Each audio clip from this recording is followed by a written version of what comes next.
Welcome back to divine tarot vision. आज आपण जी reading करणार आहोत ती रीडिंग लिओ म्हणजेच सिंह राशीच्या लोकांसाठी असणार आहे की त्यांचे नेक्स्ट 24 आवर्स हे कसे असणार आहे. ही एक टाईमलेस आणि कलेक्टिव्ह रीडिंग आहे.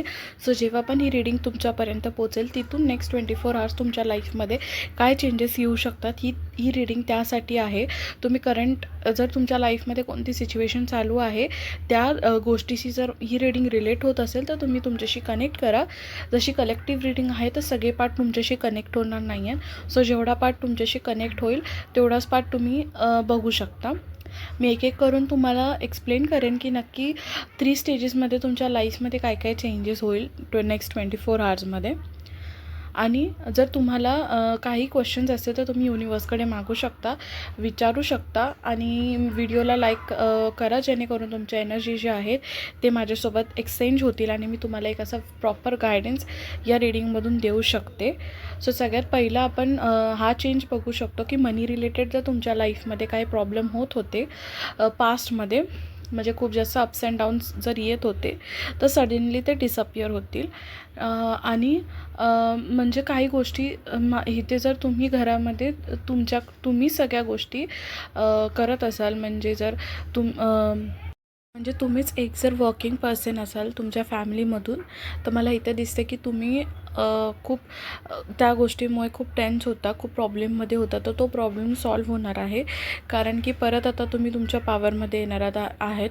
आणि तुम्ही जरी तुम्हाला जर कोणाला हेल्प करायची असेल किंवा फॅमिली रिलेटेड जे काही प्रॉब्लेम असतील तर तुम्ही इझिली हेल्प करू शकता. आणि मनी प्रॉब्लेम तुमचा जो काही प्रॉब्लेम होता तो मला इथे डिझॉल्व्ह होताना दिसत आहे. सो मेन इथे हेच सांगेन की तुम्ही तुमच्या पॉवरमध्ये नेहमी राहत जा, ओव्हर थिंकिंगमध्ये न जाता. पैसा जातो आहे तर पैसा रिटर्न येणार पण आहे तुमच्या लाईफमध्ये. आणि सेकंड गोष्ट मला इथे ही दिसते आहे की तुम्हाला पास्टमध्ये असं फील झालं असेल की तुम्ही ज्यांच्याकडून सपोर्ट फील करत होता, म्हणजे तुम्हाला असं वाटत होतं की समोरच्या व्यक्तीने आपल्याला सपोर्ट केला पाहिजे, तो सपोर्ट तुम्हाला लाईफमध्ये भेटला नाही. म्हणजे त्या व्यक्तीला असं वाटतं की तो सपोर्ट करतो आहे, बट तो सपोर्ट एक्झॅक्टली तुम्हाला हवा आहे तसा तो सपोर्ट नव्हता त्या पर्सनकडून. सो तुम्ही आता ठरवलं आहे की पास्टच्या काही गोष्टींना आता प्रेझेंटमध्ये घेऊन पुढे चालायचं नाही आहे.